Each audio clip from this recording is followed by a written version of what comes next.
Recently, this video sponsor Displate hit me up and were like, okay, we want to promote our custom Displate service that lets you design your own Displate. And they're like, do you have anything you would like to put on a Displate? And I'm like, I don't think so. And they're like, are you sure about that? Do you maybe have like a favorite photo you'd like to put on a Displate? And then I was like, actually, yes, I do.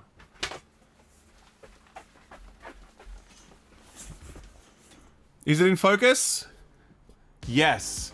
This is me with Hideo Kojima at Kojima Productions, arguably my favorite non-family photo that I have, and I put this on a display. You know how easy it was? I just uploaded it to their tool, and then literally 5 days later, this thing arrived in the mail. It was manufactured in the EU and sent straight to me within 5 days. So that's kind of crazy. And it's super easy to mount, of course, because it's a Displate. And just like the rest of them, it's a magnet on my wall, and then the Displate snaps right onto it whenever I please. Literally couldn't be any easier. Just think of what you could do with the custom creation tool like this for your own photos or your artwork or gifts for loved ones, or the list goes on. And if the custom option doesn't interest you, then don't worry, because there are over 2 million original and licensed designs to choose from. Right now, Displate are running a special deal. Get 27% off when you buy one Displate or 35% off when you buy 2 or more, but only if you click the link below and use offer code SKILLUP. A big thanks to Displate for helping me put this on my wall, and thanks for sponsoring the video. Let's get to it. Gamers, yes, it is true. Phil Spencer's parting gift to me on his way out the door was doing that thing he always does, waiting until the very second that I've uploaded the week's show before dropping the news that he was retiring, replaced by 36-year-old Asha Sharma, formerly head of Microsoft's AI business stack, formerly chief operating officer at Instacart, formerly VP of product at Meta, where she oversaw messaging platforms. Joining him on the way out the door is Sarah Bond, a very surprising exit, which we'll certainly talk more about, but staying in the mix is Matt Booty, who got a promotion to chief content officer at Microsoft Gaming, broadening his remit since prior to that he was only overseeing Xbox Studios. Now look, there's a lot to talk about here. There's Phil's legacy, the timing of his retirement, the noticeable passing over of Sarah Bond, the fact that Matt Booty is still there, and most importantly, the appointment of Asha herself and what that means for the future of Xbox. And I say might mean because the truth is, absolutely no one knows at this point, so we're all just out here speculating. So we're going to go over all of that bit by bit, which means that this is going to be a very Xbox heavy episode, but the truth is, I've been holding this in for a whole week and I got a lot to say, so I hope you'll indulge me. Phil Spencer joined Microsoft as an intern back in 1988. While many of us were sitting on the carpet watching Ninja Turtles, Phil Spencer was beginning his career, positioning himself to take a central role in the creation of one of gaming's most disruptive, most iconic, and most enduring pillars, Xbox, a platform that dared to stare down the triumvirate of Sony, Nintendo, and Sega and say, we can do it better. And you know what? For a while, they kind of did. Sony definitely won the PS1 and PS2 eras as they defined what modern gaming could, should, and would look like, but their arrogance led to the disastrous launch of the PS3, a console so expensive and so lacking in compelling software in its early years that it left a yawning chasm in the market that Microsoft were only too happy to fill with the Xbox 360. Sure, basically every 360 was defective owing to the Red Ring of Death, but it didn't matter how many Xboxes broke when Microsoft was selling more of them than they could make. In an era where online multiplayer was truly taking off, games like Halo 2, Gears of War, and Call of Duty put the Xbox 360 at the center of the cultural zeitgeist. Even though Wii sales were outpacing the Xbox by a significant margin,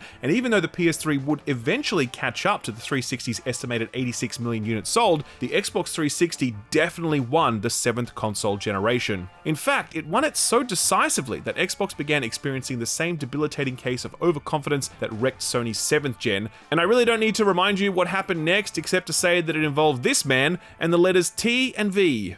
Our new dog model is taken from high-resolution scans of an actual SEAL Team service dog. We didn't know it at the time, but that press conference was actually one of the greatest blunders in the history of consumer electronics, wiping out over a decade's worth of brand building in one fell swoop. Its reverberations have continued to echo ever since, a point made by Phil Spencer himself a number of years ago when he commented that Xbox's strategy had to evolve in recognition of the fact that Xbox had lost the most important console generation, the one where we all built our digital libraries. We were used to game libraries having a specific shelf life that only lasted as long as the console generation itself, which made it easy to jump to a competing ecosystem each console generation. But with an increasing percentage of digital ownership and with the hope of future backwards compatibility, our libraries became important long-term investments that we were very loath to part with. And this really is where Phil Spencer enters the scene properly. In 2014, Xbox down and out, massively trailing Sony in terms of sales, brand cash completely shot, a console that was notably less performant than the PS4, with zero system selling games either now or on the horizon, and with only a tiny number of first-party studios who might be relied upon to turn things around. Now look, there's a lot of criticism to be leveled at Phil Spencer, and we will certainly get to that, but I think it's hard to disagree with the idea that Phil Spencer made almost all the right moves when he took over. He rightly diagnosed that the Xbox One generation was already lost, and he began aggressively positioning for the next generation. He ensured that the next piece of hardware that Xbox delivered would be the most powerful console on the market, or at least comparable to other offerings. He championed backwards compatibility so that you knew your Xbox library would stay with you, acquired a raft of studios big and small, promising the most compelling first-party lineup of Xbox exclusives ever. Most controversially, but also most significantly, he pioneered the Netflix of video games, Game Pass, a service that would have a transformative impact on Xbox for both good and ill, opening up a valuable revenue stream that Microsoft could bank every month, while also training the Xbox audience on the expectation that they'll never have to buy another video game ever again. So the foundations were pretty strong, I think. In fact, they were so strong at the start of that console generation that I really believed that Xbox was back and it was going to be giving Sony a real run for its money and that we'd have a really close, competitive ninth console generation. But there was one big gap in all of this, and it's the most important gap of all. For all its performance and cost effectiveness, the Xbox Series consoles did not have a single truly system-selling game. Not one game that was so good that you had to go out and buy an Xbox to experience it. A drought that had plagued the entirety of the Xbox One generation and continued into the Xbox Series era. All of this put Xbox in a weakened position when it fully acquired Activision Blizzard King in 2023, a transaction so large that the earn-out imperative superseded all other considerations. If the install base of the consoles was not large enough to make the required profit margin on the games, then the solution was simple: make the games multi-platform. And I think that all of the wobbly messaging we saw from Phil and his leadership team during that time was a reflection of the fact that they spent their entire careers running a race that saw platform growth and profit growth as intertwined. But now that dynamic had shifted. With a third-party portfolio that large, the portfolio's revenue potential on other platforms was exponentially larger, so it only made sense to deprioritize the platform. That's how you get "this is an Xbox." A loud and proud statement from Microsoft that they don't care about their hardware, only their ecosystem, and coupled with a complete absence of exclusive titles, it's only logical that Microsoft's hardware business would utterly collapse. At the same time, Xbox's problems with making great system-selling games continued, and I don't want to overlook the value of fantastic games like Forza Horizon or Indiana Jones or Psychonauts or Hellblade, but these games are not enough to shift the way we think about Xbox. There's a damning statistic about Game of the Year nominees at the Game Awards. Since that show began back in 2014, Nintendo has had 11 Game of the Year nominees, Sony has had 13, Xbox 1. It was Psychonauts 2 back in 2021, a game I absolutely loved, but that is not a system seller by any stretch of the imagination. And so just as we can acknowledge and celebrate Phil's commitment to a thriving first-party studio group delivering must-play exclusives, we also need to recognize that he failed to deliver that, and his inability to properly pick winners and steward them to the finish line had huge repercussions for the studios he owned. Waves of cutbacks across various studios have cost thousands of jobs, with just as many lost by way of studio closures and cancelled projects. Had Phil Spencer and head of Xbox Studios Matt Booty been able to lead these projects better, many of these people would still have a job, and we'd have more great games to play, and Phil Spencer would have had more bargaining power the next time Satya Nadella kicks down the door demanding more cost reduction so he can hyperscale more AI compute. I've seen teary-eyed eulogizing of Phil uncritically thanking him for saving Xbox, and I've also seen very uncharitable maledictories, refusing to acknowledge many of the good things that Phil Spencer strove for and accomplished. Me personally, I'll be real with you. I think Phil Spencer truly cared about video games and Xbox, and I think he did everything in his power to make Xbox successful,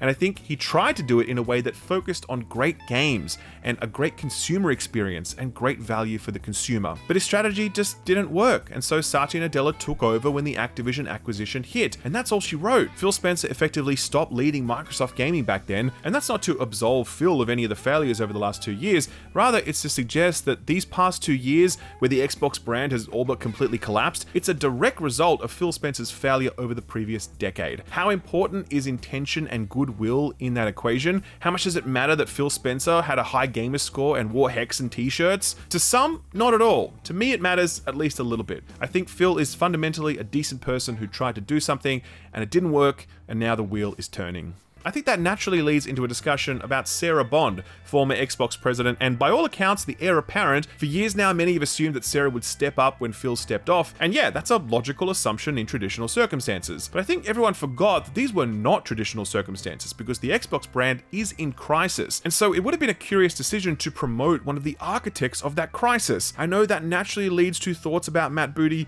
but we will come back to that. In a note to staff, Bond said that she had decided to step into a new chapter of her career some time ago, and that she had been working closely for weeks with Asha as she begins to step into the role. Does anyone really buy that? Either Bond was let go or she resigned when she learned that she had been passed over, but either way, the suggestion that she had decided to just hang up her controller after so many years positioning herself as the future leader is a little hard to believe. Recently, there was a passing of the torch event held at Microsoft HQ with Phil, Asha, and Matt Booty all arm in arm. Bond being nowhere to be seen is certainly notable. Either way, I don't know, man. Did we really want Sarah Bond to take over Xbox? Nothing against her personally, but at no point in her tenure as president did I think to myself, oh yeah, this is the person that's going to save Xbox. To be fair though, I don't think I've ever thought that about any executive at any company ever, so it's probably an unfair bar. And then there's Matt Booty, and I think the obvious thought is something along the lines of, it was Matt Booty's job to deliver system-selling games, and over the last 8 years, he hasn't done that. Why is this guy getting a promotion? Well, it's a fair question, and I don't know the answer, but I guess one way to look at it is to kind of zoom out a bit. We think about the fact that Halo sucks, but did you know that Minecraft makes approximately $400 million per year for Microsoft? And do you know who successfully led Mojang after Microsoft acquired it? Matt Booty. Starfield might have sucked, but Oblivion was remastered, and the Fallout TV show supercharged interest in that franchise, leading to huge player counts in games like Fallout 4 and Fallout 76. Indiana Jones probably would have gotten a Game of the Year nomination had it been released in November instead of December. id Software capped off an incredible trilogy with Doom the Dark Ages just recently. Who was overseeing Bethesda as all of this was happening? Matt Booty. Now, none of this is to paint over Booty's many failures in this role, not least of which being the current state of Halo, the mismanagement of projects like Everwild and Perfect Dark, and the absolutely baffling, unforgivable closure of Tango Gameworks. But it is to say that at a time when two of your senior leaders exit and a newcomer steps into the job without any experience in the video games business, you can see the appeal of keeping someone around who knows video games, who knows how to manage massive franchises and massive studios, and is well liked to boot, pun intended. And that brings us to the new boss herself, Asha Sharma. The most notable thing about Asha is that she has absolutely no professional background in video games, and a lot of people seized on this to argue that she's not fit for the job, and there were lots of discussions about her gamer cred as people analyzed her newly created gamer tag and the tweets she was posting about her favorite games, etc, etc. Now I'm going to say something which I know is going to be pretty unpopular, but I'm going to say it anyway. I don't think you need to be a big hardcore gamer to be successful in the video game business. I think it can help, but it's not a requirement. I learned this at the age of 16 when I worked in video game retail, and I could see that some of the best salespeople were those who played video games very little or not at all, because they could connect with your average casual consumer in ways that I couldn't, because I was busy trying to sell Icewind Dale to customers when all they wanted was this year's FIFA. Business leadership is a transferable skill. It just is. If you're not very smart and a bad leader and you play lots of video games, you will still run your video game company into the ground. If you are smart and a good leader, you will likely surround yourself with people who can fill your knowledge gaps, and together you'll make a go of it. Is Asha smart and or a good leader? I don't know. We do know that she was appointed to lead what might be the most important part of Microsoft's business at one of the most critical points in technology history, since Nadella made her president of their core AI business stack back in 2024. And to be clear, Core AI was basically Microsoft's combining all of its AI operations and strategy into a single business unit. And every tech company right now is staking their entire future on AI. But you can understand why Nadella might have tapped her for that role, because her career has centered on taking existing technology platforms, scaling them, and attracting customers. She did that at Instacart, which is a company that provides grocery delivery services, and she did that at Meta, where she headed up their Messenger products that reach 2 billion people a day, mind you. In appointing her, Nadella specifically calls out her, quote, deep experience building and growing platforms at global scale, end quote. And that's what Xbox is right now, a platform that needs to grow. But what kind of platform is it? Is it still a hardware platform, or is it going to be a digital-only platform? Given Asha's AI experience, is Xbox on the way to becoming an AI-powered platform where game making and consumer experience is dependent upon AI tools? Well, for starters, Asha made it clear that the console experience is very firmly in her view. Speaking to Windows Central, she said, quote, Xbox players have thousands of dollars invested in money and time too. It's incredibly important to me to understand that and protect that. I'm committed to returning to Xbox, and that starts with console. That starts with hardware. You will hear more about that soon. We have some announcements coming up. You will see us collectively investing here, end quote. Honestly, this is the most pointed and most significant thing that Asha said during her whole Hello tour. If the intention is to walk away from hardware in the near term, Asha's gonna look pretty stupid after saying this. The fact that she sees Xbox's identity as inextricably linked to the console experience is notable, and it's also a stark contrast to the "this is an Xbox" message, which so confused Xbox's hardware proposition. Having said that, notably absent from these words is any specifics about scale. As I've said many times in the past, I don't doubt that Xbox plans to release future hardware, but how much of it will they produce, where will they release it, and how much will they charge for it? I simply cannot imagine a world where Xbox ever tries to compete with Sony again for a hardware install base, and until Xbox leadership explicitly say that that's their intention, I'm going to assume that hardware will remain a secondary focus for them. What about exclusives though? Well, Windows Central asked about that too. Any chance Microsoft starts making their games exclusive again? Here's what Asha had to say, quote, "Right now, I need to learn, candidly, about the why of these decisions, what we were optimizing for, and what the data says about the Xbox strategy today. That's the honest answer. I'm looking at lifetime value, not just what happened in a previous moment, or in short-term efficiencies and things like that. Plan's the plan until it's not the plan," end quote. Huh, interesting. But there's a hell of a lot of momentum behind the idea that the next Xbox is basically just a PC that lets you load whatever storefront you want on it, just the way that the Asus ROG Xbox Ally is now. Not sure how that hardware ambition aligns with the possibility of returning to exclusivity, but I guess the plan is the plan until it's not? What about AI? Will we be cheekily relabeling it X-Slop? Despite Asha's AI bona fides, she's smartly saying all the right things when she enters this new arena. Quote, "I think that with any new technology, it brings possibilities as a tool, but even more important, especially now, we need to draw lines on what we won't do. That's what I attempted to do when I shared my opening letter. I will not flood our ecosystem with slop. We won't have careless output. We won't have derivative work. I deeply believe in the words that I shared previously there," end quote. Matt Booty would reiterate that there's no directive from up on high to use AI tools in game development,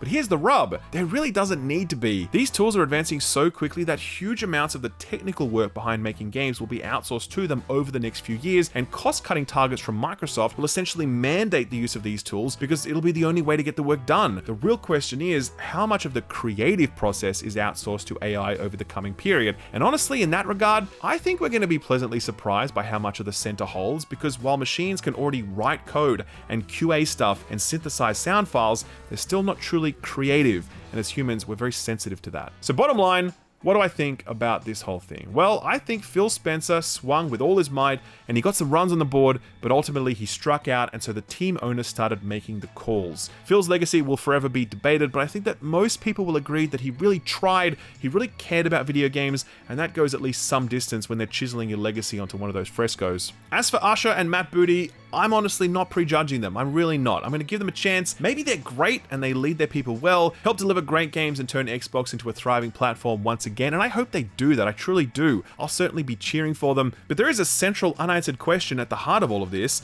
What even is Xbox at this point, and what's essential about it? The Xbox Series X morphed from being the world's most powerful console into the world's most optional console, and until Xbox can deliver games or services that no one else can offer, the Xbox brand will continue to drift into obscurity, following the Zune and the Windows Phone and Mixer and Skype into that great big cloud farm in the sky. Phew! Felt good to get all that off my chest. Let's move on from talking about Microsoft to talking about Microsoft, or more specifically Blizzard. They've been in the headlines a lot lately with their recent string of showcases painting quite a rosy picture for each of their major franchises. WoW's got their latest expansion right around the corner. The Warlock class was added to Diablo 2 and will arrive in Diablo 4 with an expansion just a couple of months out. Hell, even Overwatch seems to have made a comeback with their recent update. Off the back of all this, Variety interviewed a number of Blizzard's key leaders who spoke on a number of topics. The first was BlizzCon, which is returning this year after 2 years of hiatus. Blizzard President Johanna Ferry suggested that they've got big plans, saying that the caliber of these recent showcases, quote, signals how confident we are in the belief that 2026 represents a huge banner year for Blizzard, because BlizzCon only has more behind the curtain that we're excited to share. So hopefully players really see that and recognize, wow, if Blizzard's coming this big in this moment of time, imagine what they might also be staging for us in September, end quote. She then spoke on adaptations, something that feels particularly relevant given all the animated trailers and cinematics they've been pumping out for all of their games recently. Ferry said, quote, "We talk about this a lot. We're not Blizzard Games, we're Blizzard Entertainment. We want to be able to show up on every screen imaginable. We want to be able to create new fans who may not have been with us for the past 35 years. How we continue to engage Hollywood or film and TV in bigger ways is going to be, in the near term, probably a big part of that recipe," end quote. Following on from that, Overwatch General Manager Walter Kong told Variety, quote, "Whenever we put out any type of lore, including a cinematic thesis, there is a very common expression of, I wish we could have more of this. I wish that we could enjoy these stories." So when I took the role of franchise GM, these future opportunities and possibilities were something that pushed me to say yes, yes, yes, yes, because I think we have delivered on the game, but there's still so much more on the broader franchise experience that I wanted to bring to players and fans, end quote. And yeah, that's true. Even if you're not into their games, it's hard to deny that Blizzard's cinematics have always been top tier, and for as long as I can remember, players have begged for movies and TV shows that might leverage that talent, only for us to then get the live-action Warcraft movie, which I personally didn't mind, but I know a lot of people didn't like it. Anyway, point is, I'm really keen to see them continue making swings in films since their franchises are so ripe for that. Like, just give me a movie with the quality of those Diablo 4 cinematics, and I'm all for it, honestly. Speaking of which, Diablo 4 executive producer and Blizzard VP Gavion Wishaw had this to say in response to whether we'd be getting another sequel anytime soon. Quote, "It's kind of complicated when you're talking about titles that have been around for 20 years and people are still dedicated to and still playing and still going to get excited about new content. I'll say at a high level, I think over 30 years of Diablo, we've done 5 titles, so I would hope that over the next 30 years we do a few more than that. Maybe we get some out faster," end quote. Huh. Interesting note to finish on. Time for some Ubisoft news now, and they've recently announced their new Assassin's Creed leadership team. It's comprised of Martin Schelling as head of brand, who previously acted as Ubisoft's chief production officer, and has individual producer credits on several Assassin's Creed titles, including Origins, Syndicate, Black Flag, and Revelations. Then there's head of content Jean Gaston, who's been working on the franchise since its inception. He served as creative director on Assassin's Creed Origins and Black Flag, was a designer on Assassin's Creed 2, and prior to that was production coordinator on the first Assassin's Creed game. Finally, one Francois de Billy has been assigned as head of production excellence, which apparently is a role that exists to, quote, "strengthen production practices and execution across the brand," end quote. Okay, I guess he too has been at the company for some time, working in production roles for Assassin's Creed 2, Brotherhood, Revelations, and Black Flag before becoming a production director for Unity and beyond. I don't know if you noticed, but a commonality between these three is that they've all worked on Black Flag. So it's only fitting then that the first Assassin's Creed title we get from them since this restructuring is the Black Flag remake, possibly. Waiting for confirmation on that. With this new leadership team in place, hopefully they can get to work on Black Flag 2 ASAP. In other, more disappointing Ubisoft news, last week saw 40 employees laid off at Ubisoft Toronto. Ubisoft's statement reads, quote, "This decision was not taken lightly and does not in any way reflect the talent, dedication, or contributions of the individuals affected. Our priority now is to support them through this transition with comprehensive severance packages and robust career placement assistance," end quote. This was part of the previously announced restructure and ongoing cost cutting, but it's nonetheless worrying. Ubisoft Toronto previously led Watch Dogs Legion's Far Cry 6 and also contributed to a number of other titles such as Star Wars Outlaws, but more importantly, this was the team working on the Splinter Cell remake. Thankfully though, the remake is still moving forward apparently, which I guess isn't a huge surprise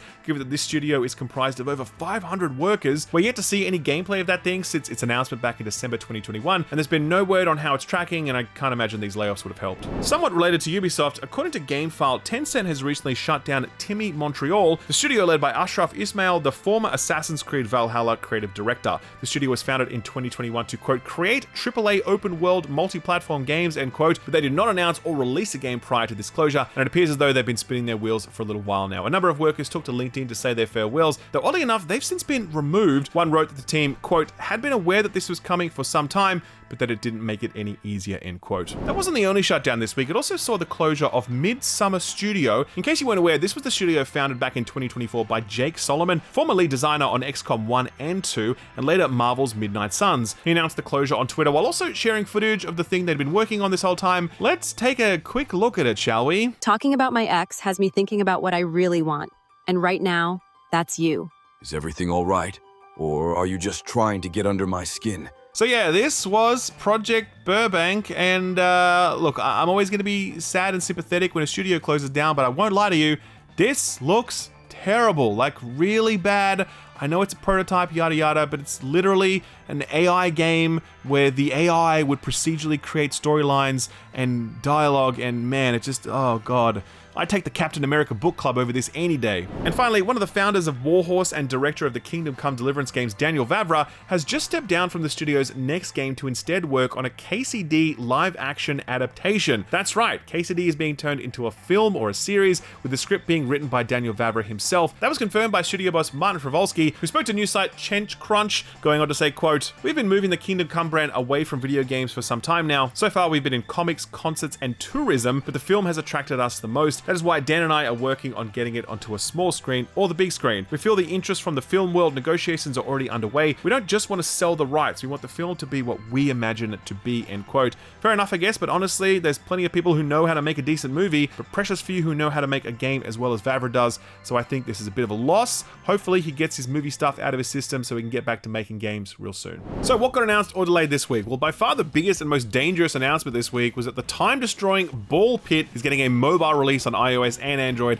and it's launching on March 12th. Let me tell you, not since Balatro have I been so terrified of a mobile port. It'll be free to start with a one-off premium purchase, so good luck to all of you. This actually was one of my games of the year last year, so yeah, it's just too good. I really recommend against downloading this if you want to have any free time left over at all. Like, it's very dangerous. Nintendo and Monolith seem to be taking a few hits on account of their surprise announcement and release of Xenoblade Chronicles X Definitive Edition, Nintendo Switch 2 Edition. Truly the worst naming convention we have out in the world of video games at the moment. The eager people who jumped right into this one had bad news for us immediately. It looks terrible. Like, seriously, go look up some comparisons in which some people argue that it actually looks worse than the original version, with others actually managing to get refunds from Nintendo because the issue is so bad. I'm actually super bummed about this because I was waiting for this update to drop before doing a replay since I first played it on the Wii U back in the day, and I actually bought this the minute that it dropped, but I guess I'll have to keep waiting a while longer until Nintendo actually does their job and deliver a paid upgrade that's at least as good as what emulations are currently doing for free. This one could go either way depending on your relationship to Overwatch and or mobile games, but Overwatch Rush was announced by Blizzard this week, a free-to-play top-down 4v4 version of Overwatch where the matches last for under 5 minutes. Blizzard did flag that this is still early in development, but certain regions will be able to test it very soon, as is usually the case with mobile live service games. Clearly they're still chasing that Diablo Immortal revenue high,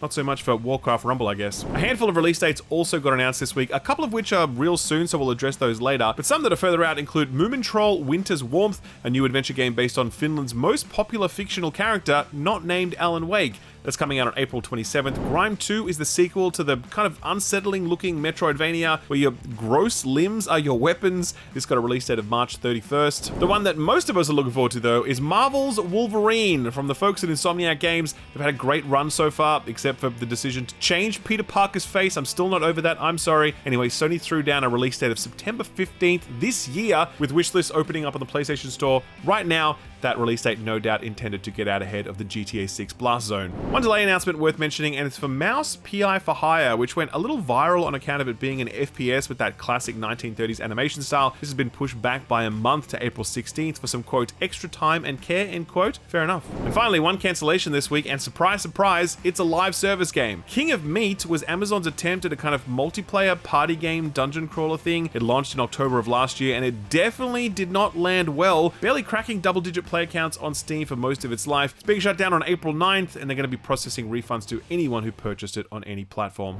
So what came out last week? Well, Demon Tides, our radar pick from 2 weeks ago, seems to have come out the strongest of the bunch. This was that open world 3D platformer. This one's landed at a mighty 84 on OpenCritic with a strong consensus across the board. One reviewer referred to it as a 3D platformer's wet dream, but let's not dwell on that too much for now. Over at The Gamer, reviewer George Foster landed on a 4.5 out of 5, saying, quote, "The platforming is best in class, the characters and world left more of a mark than I expected, and Faber has somehow managed to make going open world seem both effortless and obvious. If the second game in the series is this good, I'm already counting down the days until the third," end quote. Jumping over to the Never Prologue, the DLC for Nomada's atmospheric action platformer, this has landed at a very positive rating on Steam with just over 130 reviews. Steam user Baba gave it a thumbs up while saying, quote, "This DLC is just what one can expect. One chapter long, to the point, a bit harder than the main game, but with the same level of quality and execution. Given the cheap price, there's no reasons to avoid it," end quote. That price, by the way, $3. Can't argue with that. The remastered JRPG Ys X Proud Nordics also earned itself a mighty 84. Very little spread across the scores on OpenCritic.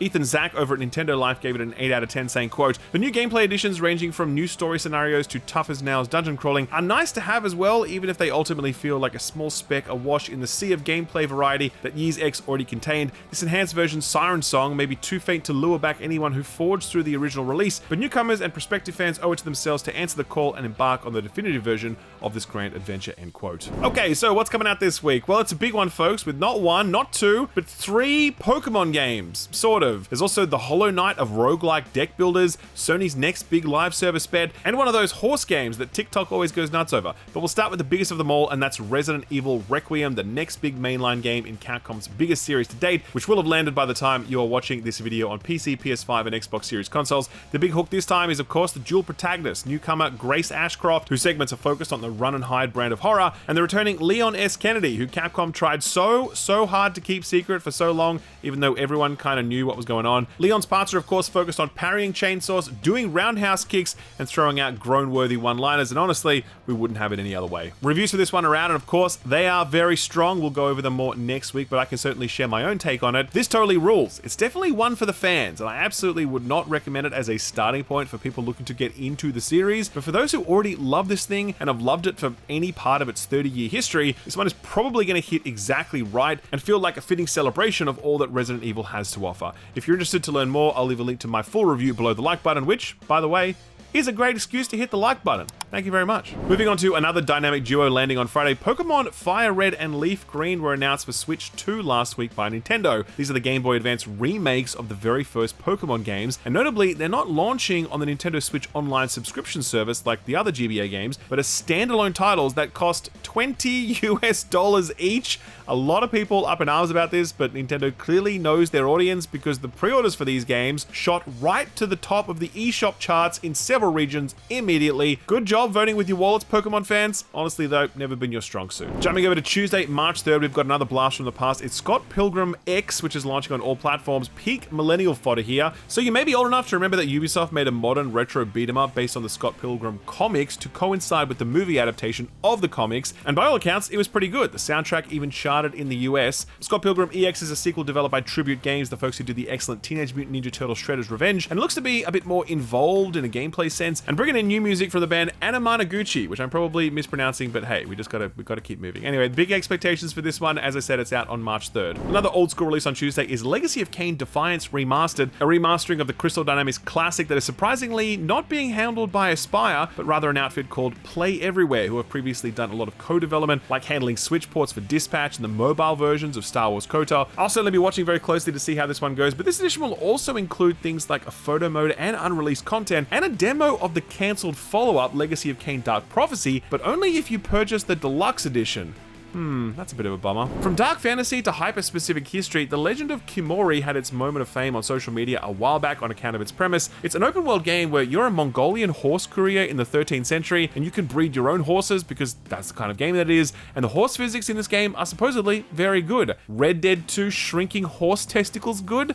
Probably not, but you can find out for yourself when it hits early access on March 3rd, with a console release planned for 1.0. Another blast from the past here. So before Telltale Games got absolutely massive with The Walking Dead, it was very much tapped into the 2000s gaming internet culture thing, and they released a very unexpected crossover game called Poker Night at the Inventory. It saw you playing Texas Hold'em with the Heavy from Team Fortress, Tycho from Penny Arcade, Strong Bad from the Homestar Runner web series, and Max from Sam & Max. And the big thing was you could win their items to use in Team Fortress 2. Anyway, since Telltale completely imploded, a bunch of the original Telltale employees have been remastering and re-releasing the company's formative original work, which now includes Poker Night. Ed says he's played the original and remembers it fondly for the weird banter between the characters. But best of all, for this release, it's got new TF2 drops. March 5th for this one on everything except Xbox. Asha needs to sort that out ASAP. On the plus side, Xbox has been playing a big part in promoting this next one, Planet of Lana 2, Children of the Leaf, which comes out on Xbox on March 5th, along with every other platform you can release on these days. If you've never played the first one, we do recommend it. It's an atmospheric sci-fi platformer about surviving in a far future where the beauty of nature clashes with cold, ominous machines. Really beautiful imagery and a very strong soundtrack. Looking forward to getting more of that. 3 more big games for March 5th to cap things off, and the first one is Pokemon Pocopia, Koei Tecmo's take on a Pokemon-themed life simulation for Switch 2 and Switch 2 only. Now, if you didn't catch my video about this one a few weeks ago, you might be surprised to learn that I actually kind of really like this one. Clearly, the folks at Koei Tecmo, and specifically Omega Force, the developers of Dynasty Warriors, have done a lot of work here to iron out and prune back some of the cruft that often slows down this genre. Anyway, it's looking pretty damn good, I'll tell you that much, but if you want to see the full impressions, I'll leave a link to that below the like button. Next up, Bungie's always been good at making a shooter feel really good, but there's a hell of a lot riding on Marathon, which also launches on March 5th for PC, PS5, and Xbox Series consoles. Obviously, there's been a long, hard road for this one. Bungie's had layoffs, a change in director, a middling alpha playtest, a plagiarism scandal, a delay, and what must be unbelievable pressure from Sony to perform, and the time to perform is right now. There's a server slam happening right now as you watch this video, and that's free to play, by the way, open to all. So try before you buy, as they say, and let me know in the comments section below what you think. And finally, here's hoping this one doesn't put too much of a dent in Marathon's player numbers, because let's be real, a hell of a lot of people are really looking forward to this next one. Slay the Spire 2 will release into early access on March 5th, the sequel to the roguelike deck builder that has inspired all that have come after it. I mean, like, have you seen the daily concurrent player counts on Slay the Spire recently? Just absolutely insane. So how do you improve on such a winning formula? Well, co-op apparently, and a more Hades style approach to narrative. It's going to be really interesting to see whether it's enough to get people to hop over to this new one, but needless to say, this one's probably going to get off to a very strong start. Steam Next Fest will still be kicking on for a few days after this video goes up, and all week developers have been sending us their demos while we've been playing dozens of them, bulking out our list of games to potentially feature in future editions of the show. It was really hard to pick just one for this week, but there's one game whose demo was super cool, and we've been quite surprised that it hasn't been featured on any of the lists we've seen floating around from various publications, so we thought we'd shine a bit of a light on it. Put this on your radar.